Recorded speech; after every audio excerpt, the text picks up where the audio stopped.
ಮೊದಲನೆಯದಾಗಿ ನಮ್ಮ rocking star Yash ಅವ್ರಿಗೆ ಹುಟ್ಟುಹಬ್ಬದ ಶುಭಾಶಯಗಳು. ಹುಟ್ಟುಹಬ್ಬದ ಪ್ರಯುಕ್ತವಾಗಿ ಟಾಕ್ಸಿಕ್ ಒಂದು ಇಂಟ್ರೊಡಕ್ಷನ್ ವಿಡಿಯೋ ಬಿಟ್ಟಿದ್ದಾರೆ, ಯಶ್ ಅವರ ಟೀಸರ್ ಅಂತಾನೆ ಹೇಳ್ಬೋದು ಗುರು. ಸೊ ಈ ಟೀಸರ್ ನೋಡ್ಬಿಟ್ಟು ಏನ್ ಕತೆ ಅಂತ ಒಂಚೂರು ನೀಟಾಗಿ ಮಾತಾಡೋಣ ಅಂತ ಈ ಸರ್ಕಲ್ ಎಲ್ಲ ಆಗ್ಬಿಟ್ಟು ಗುರುಚಿನ ಎಲ್ಲ ಆಗ್ಬಿಟ್ಟು ಬ್ರೇಕ್ ಡೌನ್ ಮಾಡ್ಬಿಟ್ಟು ಅನಾಲಿಸಿಸ್ ಅಂತದೇನ್ ಮಾಡಲ್ಲ, ಬಟ್ ಪ್ರಾಮಾಣಿಕವಾಗಿ ಅಭಿಪ್ರಾಯನ ತಿಳಿಸೋಣ ಅಂತ. ಅಂಡ್ ಎಲ್ರಿಗೂ ಎಕ್ಸ್ಟ್ರಾ ಇನ್ಫೋ ಕನ್ನಡ ಚಾನಲ್ಗೆ ಸ್ವಾಗತ ಸುಸ್ವಾಗತ. ಏನ್ ಗುರು ಇದು ಟಾಕ್ಸಿಕ್ ಯಪ್ಪ fairy tale for grown ups ಅಂತ ಏನ್ ಹೇಳಿದಾರಲ್ಲ, ಇದು ಗ್ರೋನ್ ಅಪ್ಸೇ ನೋಡ್ಬೇಕು ಗುರು, ಆ ತರ ಇದೆ. ಒಂದೊಂದ್ ಸೀನು ಯಪ್ಪ ಭಯಂಕರವಾಗಿತ್ತು ಅಂತ ಹೇಳ್ಬೋದಪ್ಪ. ಭಯಂಕರ ಅಂದ್ರೆ ಏನ್ ಈ ತರ ಎಲ್ಲ ಇಂಡಿಯನ್ ಸಿನಿಮಾದಲ್ಲಿ ಈ ತರ ಎಲ್ಲ ನೋಡಿಲ್ಲ ಅನ್ನೋ ತರ. ಅಂದ್ರೆ ಏನ್ ಗೊತ್ತಾ, ಎರಡು ವರ್ಗ ಇದೆ ಗುರು. ಒಂದು ವರ್ಗ ಏನಪ್ಪಾ ಅಂದ್ರೆ ಕಿರಾತಕ, ಗೂಗ್ಲಿ, ರಾಮಾಚಾರಿ ಮೂವಿ ಎಲ್ಲ ನೋಡಿದಾರಲ್ಲ, ಅವ್ರಿಗೆ ಏನ್ ಅನ್ಸುತ್ತೆ ಅಂದ್ರೆ ಏನಪ್ಪಾ ಯಶ್ ಅವ್ರು ಹಾಲಿವುಡ್ ಲೆವೆಲ್ಗೆ ಹೋಗಿದ್ದಾರೆ, ಈ ಕಡೆ ಮತ್ತೆ ವಾಪಸ್ ಬರಕ್ಕೆ ಆಗಲ್ಲ, ಸೊ ಇದು 50-50 ಅನ್ನೋ ತರ ಒಬ್ರು. ಇನ್ ಈ ಕಡೆ ನೆಕ್ಸ್ಟ್ ವರ್ಗ ಏನಪ್ಪಾ ಅಂತಂದ್ರೆ ಅವ್ರದ್ದು ಫುಲ್ ಗುರು ಹಾಲಿವುಡ್ ಲೆವೆಲ್ ಅಲ್ಲಿ ಮಾಡಿದಾರಲ್ಲಪ್ಪ ನೆಕ್ಸ್ಟ್ ಲೆವೆಲ್ ಅನ್ನೋ ತರ ಒಂದು. ಸೊ ನ್ಯೂಟ್ರಲ್ ಆಗಿ ನೋಡಿ, ನ್ಯೂಟ್ರಲ್ ಆಗಿ ನೋಡಿದ್ರೆ ಇಂಡಿಯನ್ ಸಿನಿಮಾದಲ್ಲಿ ಈ ತರ ಅಂತೂ ಬಂದಿಲ್ಲ ಅಂತ, ಒಂಥರ ಡಿಫ್ರೆಂಟ್ ಆಗಿತ್ತು ಅಂತ ಅನ್ನಿಸ್ತು ಗುರು ನನ್ಗಂತೂ. ಅದ್ರಲ್ಲಿ ಫಸ್ಟ್ ನೀವು ಟೀಸರ್ ಅಲ್ಲಿ ನೋಡಿದ್ರೆ ಈ ಕಡೆ ಕಾರ್ ಗುಯ್ ಅಂತ ಬರುತ್ತೆ, ಅವಾಗ ನಿಮ್ಗೆ ಒಂದು ಕಾಲಲ್ಲಿ ತೋರಿಸ್ತಾರೆ ಏನಪ್ಪಾ ಯಾರೋ ಇಳಿತವ್ರೆ ಅಂತ, ಕಾರಿಂದ ಯಾರೋ ಇಳಿತಿದ್ದಾರೆ ಅಂತ ತೋರಿಸ್ತಾರೆ.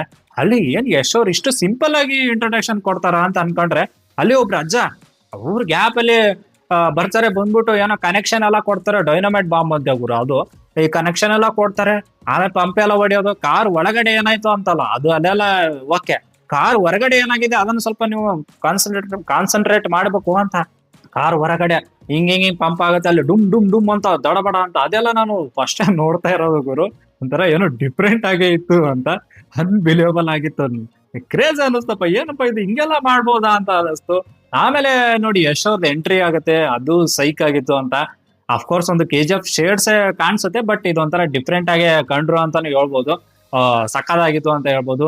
ಆಮೇಲೆ ಏನಪ್ಪಾ ಅಂತಂದ್ರೆ ಅದು ಒಂದು ಗಂದ್ ಇದಿದೆಯಲ್ಲ ಗುರು, ಅಣ್ಣ ವಾಪಸ್ಸು ಯಶ್ ಅವ್ರಿಗೆ ಹೊಡಿಯಕ್ಕೆ ಅಂತ ಹೋಗ್ತಾನೆ, ಬಟ್ ಅದನ್ನು ತಿರ್ಸ್ಬಿಟ್ಟು ದಡ ಅಂತ ಹೊಡಿತಾರಲ್ಲ, ಅದೊಂದು ಸೀನ್ ಒಂಥರ ಏನೋ ಡಿಫ್ರೆಂಟ್ ಆಗಿ ತಗೊಂಡ್ರು ಅಂತ ಹೇಳ್ಬೋದು. ಡ್ಯಾಡಿ ಈಸ್ ಹೋಮ್ ಅಂತ ಅಂದಿರೋದು ಅದೆಲ್ಲ ಹೆವಿ ವೈರಲ್ ಅಂತೂ ಆಗತ್ತೆ.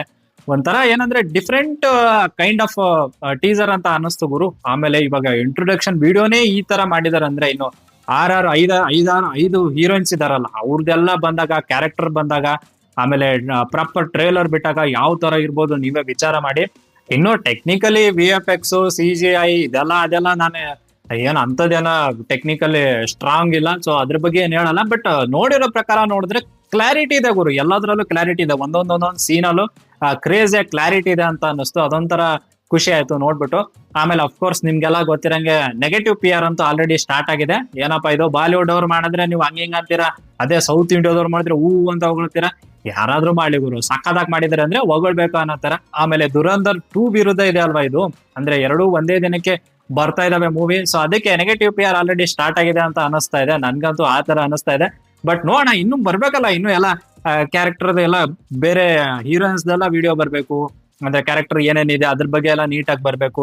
ಪ್ರಾಪರ್ ಟೀಸರ್ ಬರ್ಲಿ, ಎಲ್ಲಾ ಸೇರ್ಬಿಟ್ಟು ಆಮೇಲೆ ಟ್ರೇಲರ್ ಬರ್ಲಿ, ಅದೆಲ್ಲ ಬಂದ್ಮೇಲೆ ಆಮೇಲೆ ಮೂವಿ ಅಂತೂ 19ನೇ ತಾರೀಕು ಮಾರ್ಚ್ 19ಕ್ಕೆ ಬರುತ್ತೆ. ಒಂಥರ ಸೈಕ್ ಆಗಿರುತ್ತೆ ಅಂತ ನನಗೆ ಅನಿಸ್ತಾ ಇದೆ. ಅಂಡ್ 4 ವರ್ಷ ತಗೊಂಡಿದಾರೆ ಅಂದ್ರೆ ಸುಮ್ನೆ ತಗೊಂಡಿರಲ್ಲ ಗುರು. ಆಮೇಲೆ ಫ್ಯಾಮಿಲಿ ಓರಿಯೆಂಟೆಡ್ ಅಂತ ಇಲ್ವೇ ಇಲ್ಲ, ಸೊ ಫ್ಯಾಮಿಲಿ ಅವರೆಲ್ಲ ಹೋಗ್ಬಿಟ್ಟು ನೋಡುವಂತದ್ದು ಏನಿಲ್ಲ. ಅಫ್ಕೋರ್ಸ್ ಹಾಲಿವುಡ್ ಲೆವೆಲ್ ಅಲ್ಲಿ ಬಂದಿದೆ, ಬಟ್ ಆದ್ರೂ ಸ್ವಲ್ಪ ಒಂದು ವರ್ಗ ಇರುತ್ತೆ ನೋಡಿ, ಅದೇನಪ್ಪಾ ಅಂದ್ರೆ ಫ್ಲಾಪ್ ಆಗ್ಲಿ ಅಂತ ಕಾಯ್ತಾ ಇರ್ತಾರೆ.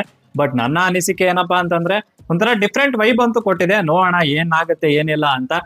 ನಿಮ್ಗೇನ್ ಅನ್ನಿಸ್ತು ಅಂತ ಪ್ಲೀಸ್ ಕಮೆಂಟ್ ಬಾಕ್ಸ್ ಅಲ್ಲಿ ಕಮೆಂಟ್ ಮಾಡಿ. ಅಂಡ್ ಎಕ್ಸ್ಟ್ರಾ ಇನ್ಫೋ ಕನ್ನಡ ಚಾನಲ್ಗೆ ಸಬ್ಸ್ಕ್ರೈಬ್ ಮಾಡೋದು ಮಾತ್ರ ಮರಿಬೇಡಿ. ಲೈಕ್ ಶೇರು ಸಬ್ಸ್ಕ್ರೈಬ್ ಎಲ್ಲ ಮಾಡಿ, ನಮಗೂ ಖುಷಿ ಆಗುತ್ತೆ ಅಂತ ಹೇಳ್ತಾ that's it for the day. Bye, ಜೈ ಕರ್ನಾಟಕ. ಮತ್ತೆ ಭೇಟಿಯಾಗೋಣ. ನಮಸ್ಕಾರ.